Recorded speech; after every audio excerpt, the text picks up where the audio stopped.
हे friends, good morning. Nikita के इस new blog में आपका स्वागत है। निकिता के जहाँ में आपका स्वागत है। तो आज का ब्लॉग मेरा मॉर्निंग 5:30 से शुरू हो रहा है। तो ये सुबह सुबह सबसे पहले मैं किचन में आ जाती हूँ। किचन में आके मैं दिव्यांश का दूध तैयार कर देती हूँ, क्योंकि वो नहाने चला जाता है फिर दूध पी के, और उसके बाद वो अपना फ्रेश होके तैयार होने लगता है। तो एक तरफ मैंने चढ़ा दिया चाय और दूसरी तरफ मैंने दिव्यांश का दूध करके रख दिया। अभी आंटी नहीं आई हैं साफ़ सफाई करने, वो भी थोड़ी देर में आ ही रही होंगी। वैसे 5:30 to 6 वो आ जाती हैं। और मैं अब गूँधने जा रही हूँ आटा। तो फटाफट से मेरी इधर एक तरफ चाय बन रही है और एक तरफ मैं आटा भी गूँध के लगा के तैयार कर देती हूँ। तो मेरा आटा गूँध गया है और मेरी चाय भी बन के तैयार है। और इधर मैं कट कर रही हूँ बच्चों के लिए फ्रूट्स लंच में रखने के लिए। तो मैं बच्चों को अलग अलग तरह के फ्रूट्स देती हूँ। तो आज मैं बच्चों को दे रही हूँ मैंगो रखा था मेरे पास। तो दिव्यांश को मैं, दोनों ही बच्चों को बहुत पसंद है। बस दिव्यांश को मैं इसलिए नहीं देती हूँ क्योंकि शिवांश ना ज़्यादातर कपड़े गंदे कर लेता है अपने। तो उसको मैंगो मैं घर में ही काट के देती हूँ, स्कूल में नहीं देती हूँ। बट दिव्यांश बड़े हैं और वो ठीक से खा लेते हैं। तो उनको स्पून के साथ में मैं ये लंच में रख देती हूँ फ्रूट में। तो अपना आराम से ये टिफ़िन फिनिश कर लेते हैं। तो उनका मैंने तैयार कर दिया। अब मैं कर लेती हूँ शिवांश के लिए एप्पल कट। शिवांश को मैं दे रही हूँ लंच में एप्पल। तो उसके लिए फटाफट से मैं एप्पल को कट करके उसके लंच में भी रख देती हूँ। तो आज मैं लंच में बना रही हूँ दिव्यांश के लिए कुछ डिफरेंट में क्या मतलब दूंगी उसको पराठा ही, बट पराठा उसको अलग स्टाइल से दूंगी ताकि वो इजीली खा ले इसको, क्योंकि उस रोज़ पराठा सब्ज़ी खाने में बहुत नाटक करता है। तो इसलिए आज मैंने थोड़ा कुछ अलग तरीका ढूंढा है इसको बनाने का, ताकि वो खा भी ले और मतलब उसको दिक्कत भी ना हो और वो चेचे में भी ज़्यादा ना करे, क्योंकि वो बहुत ज़्यादा नाटक करता है हर चीज़ में। तो ये मैंने पतला सा पराठा बेल के इस पर डाल दिया है तवे पे, और इसको मैं अच्छे से दोनों साइड से पका लूँगी। मतलब अच्छे से मैं इसको बना लूँगी और इसको चम्मच से थोड़ा दबा दबा के सेकना है ताकि ये दोनों साइड से तवे पर ही सिक जाए। मैं इस पे गैस पे नहीं सेकना है, तवे पर ही सेकना है। और इधर मैं दूसरा पराठा भी बेलती जा रही हूँ और इसको भी मैं अच्छे से, इसको वैसे आप वेज फ्रेंकी बोल सकते हैं या वेज रोल भी बोल सकते, कुछ भी बोल सकते हैं। इसमें आप सब्जियाँ भी कट करके डाल सकते हैं। बट क्या है ना, बच्चे मेरे सब्जी नहीं खाते हैं बिल्कुल भी, और उनको अगर ऐसे मैं कट करके सब्जी डाल के दे भी दूँगी ना तो भी वो नहीं खाएँगे बिल्कुल भी। तो ये मैंने इस तरीके से बना दिया है। तो सबसे पहले मैंने इस पर लगाया है म्योनीज़, जो वाइट म्योनीज़ होता है। फिर मैंने इस पर थोड़ा सा पिज़्ज़ा सॉस डाला है, थोड़ा सा मैंने इस पर डाला है तंदूरी म्योनीज़। और इन सभी चीज़ों को मिक्स करके मैं अच्छे से पराठे पे स्प्रेड कर दूँगी। मतलब जो मैंने रोटी बनाई है उस पर अच्छे से स्प्रेड करके रख दूँगी, मतलब अच्छे से स्प्रेड कर दूँगी। फिर मैंने एक साइड में पनीर कद्दूकस करके रखा हुआ था, उसको मैं ऐसे करके अच्छे से डाल दूँगी और उसको ऐसे रैप कर दूँगी। तो ये हमारा बन जाएगा पनीर रैप। तो बस अब इसको मैं तवे पर घी लगाकर दोनों साइड से अच्छे से सेक लूँगी। तो ये अच्छे से सिक जाएगा ना, तो बच्चों को खाने में भी बहुत टेस्टी लगेगा। तो ये मैंने देसी घी लगा दिया है, इस पर रख दिया पनीर का रैप। अब इसको मैं दोनों साइड से घी लगा के अच्छे से सेक लूँगी। तो आज मैं इस तरीके से ये रैप बना के दे रही हूँ दिव्यांश को। ऐसे ही मैं दूसरे पराठे का भी ऐसे ही बना के तैयार कर दूँगी।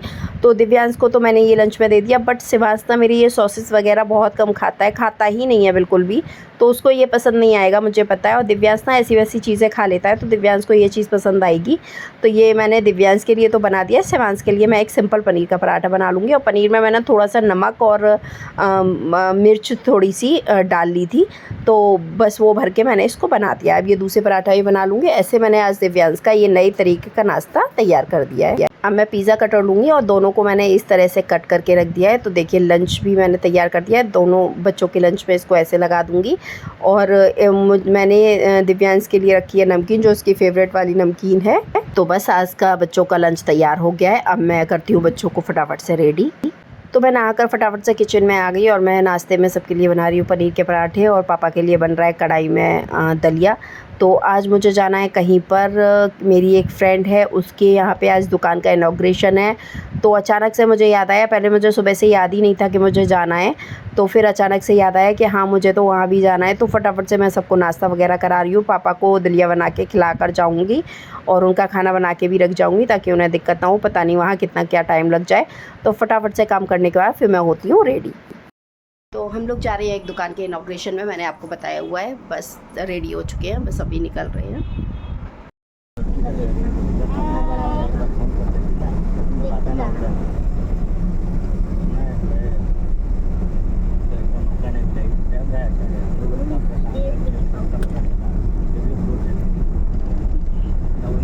तो ये मेरी फ्रेंड है, उनके पापा ने माँ अम्बे इलेक्ट्रिकल्स ये शॉप खोली हुई है इलेक्ट्रिकल की। तो बस हम यहीं इसी इनॉग्रेशन में आए हुए हैं। तो यहीं पे सब लोग अभी तैयारी चल रही है। अभी यहाँ पे हम लोग आए हैं, बस अभी पूजा पाठ की सब तैयारी चल रही है। पंडित जी बैठे हुए हैं, पूजा पाठ की तैयारी कर रहे हैं और यहाँ पे सभी लोग अपना लगे हुए हैं। ये है भाई जो वाइट शर्ट में है, वो है मेरी फ्रेंड के भाई, और येलो कुर्ते में उनके पापा हैं। तो ये छठा मील पे ये दुकान पड़ती है। छठा मील चौराहे से रेथा रोड के लिए जाएंगे तो 200 मीटर बस चलना पड़ेगा और ये दुकान उनकी है। तो अगर किसी को भी यहाँ से कुछ परचेज़ करना है तो आपको डिस्काउंटेड रेट में इलेक्ट्रिकल सामान मिल जाएगा। और यहाँ पे ये लगा हुआ था नाश्ता, तो नाश्ते में पकौड़ी वगैरह थी और ब्रेड पकौड़ा थे, चाय थे, कोल्ड ड्रिंक वगैरह थी, नमकीन, बिस्किट और मिठाई, काफ़ी सामान था नाश्ते में। तो हम सब लोगों ने नाश्ता भी किया और उसके बाद में दुकान के इनॉग्रेशन से मैंने कुछ परचेज़ भी किया और फिर मैं निकल गई थी घर के लिए। तो ये मेरी फ्रेंड के देवर हैं, इन्होंने ही मुझे घर पे छोड़ा था क्योंकि वहाँ से कैब बुक होने में बहुत ज़्यादा प्रॉब्लम हो रही थी, हो ही नहीं रही थी। तो भैया ने फिर मुझे घर पे छोड़ दिया था। तो हम घर आ गए हैं। इनॉग्रेशन था शॉप का, मतलब अभी इलेक्ट्रॉनिक की शॉप खोली है। छठे मील पे रेथा रोड पर है, पड़ती है ये रेथा रोड पे छठी मील पर। तो अभी उन्होंने शॉप खोली है, तो बस उसी का आज इनॉग्रेशन था। तो इलेक्ट्रॉनिक शॉप है ये एक्सटेंशन मुझे समझ नहीं आ रहा था क्या लूँ शॉप से, क्या लूँ, क्योंकि हमें एक फ़ैन चाहिए था एलईडी वाला, जैसा हमारा ये है इसी टाइप का चाहिए था हमें, रिमोट वाला बाहर के लिए। तो हमने उनको बोला है, ऑर्डर दिया है, अभी उनके पास था नहीं तो हमने उसका ऑर्डर दे दिया है, तो वो आ जाएगा। लेकिन अभी दुकान से खाली हाथ नहीं आ सकते थे, कुछ ना कुछ तो लेना ही था। तो मैंने ये एक्सटेंशन वाला वायर वाला ले लिया है, ये ज़रूरत भी पड़ती रहती है इसकी, तो अभी फ़िलहाल ये ले लिया है। फिर फ़ैन वो देखिए शाम तक या कल तक आ जाएगा, तो फिर फ़ैन डिलीवर हो जाएगा, वो भिजवा देंगे या फिर ये जाके ले आएंगे, जैसे भी होगा। तो शिवांश को नींद आ गई रास्ते में, ये सो गया है। दिव्यांश भी अभी आए हैं हम लोग, अब बहुत थकान हो रही है, थोड़ा सा घर का काम हम कर लेते हैं क्योंकि सब घर का काम भी ऐसे ही पड़ा है। तो ये वीडियो बहुत ही वायरल हो रहा था घी बनाने का। तो कुकर में आप जो मलाई है आपकी वो आप कुकर में डाल दीजिए सारी, और एक सीटी लगा लीजिए और आपकी मलाई बिल्कुल निकल के तैयार हो जाएगी। और फिर आपको 5 से 10 मिनट तक उसे और पकाना है, तो आपकी मलाई ईजीली निकल जाएगी। तो मैंने भी सोचा इसको ट्राई करती हूँ, तो फटाफट से मैंने मलाई को निकाला और इसमें थोड़ा सा पानी डाल के मैंने इसको चढ़ा दिया गैस पे सीटी लगाने के लिए। तो मैंने एक सीटी इसमें लगाई थी। तो देखिए एक सीटी लगाने के बाद ये कंडीशन है इसकी, आप इसमें एक सीटी नहीं 2 सीटी लगाएंगे, क्योंकि मैंने एक सीटी लगा के थोड़ा जल्दी कर दी। इसमें 2 सीटी आप लगाइए। और इधर बना रही हूँ मैं प्याज टमाटर की चटनी। तो प्याज टमाटर की चटनी बनाने का ये यूज़ होता है कि अगर आपकी ये चटनी बनी रखी रहेगी तो आप कोई भी सब्ज़ी में इसको डाल के ईजिली सब्ज़ी आप बना सकते हैं। तो बस हमारी एक तरफ प्याज टमाटर की चटनी बन रही है और दूसरी तरफ हमारा बन रहा है घी। तो अभी घी की कंडीशन भी मैं आपको दिखाती हूँ कि उसकी कंडीशन कैसी है।